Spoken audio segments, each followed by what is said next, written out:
Here at News 4, we are committed to telling stories about domestic violence awareness and sharing resources to help people stay safe at home. Last week, former Virginia Lieutenant Governor Justin Fairfax killed his wife and then himself. One woman told us that she sees herself in the Fairfax's children. Her own father committed a murder-suicide decades ago, killing his wife and then himself. News 4's Aimee spoke with that woman and a local psychiatrist for perspective on how to cope in such difficult circumstances. I want to warn you, though, the story touches on the topic of suicide, and it can be sensitive for younger viewers. The year was 1993 in Philadelphia. 10-year-old Prea Owens was at a sleepover. She would later learn that just down the street at her house, her father had shot and killed her stepmother, then turned the gun on himself and died by suicide. Prea's brother was there at the time and called 911 for help. It's really hard for children to process these type of events, right? Our brains are still developing. And for me, I internalized a lot of it. Prea says as far as she knew, there had been no warning signs. Her father had never shown violence in front of her, and she wasn't aware of any fighting or tension between him and her stepmom.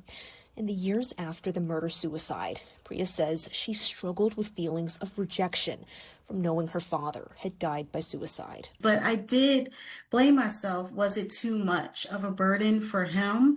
But now I realize that it was his personal choice. He made the decision, and it had absolutely nothing to do with me. Decades later, Prea says she's doing much better and has managed to build a beautiful life for herself as a financial coach. She credits the relatives who stepped in to raise her and her brother, along with years of therapy. She hopes her story can serve as encouragement for the Fairfax children or anyone else grappling with a similar loss. I want them to think of themselves as survivors.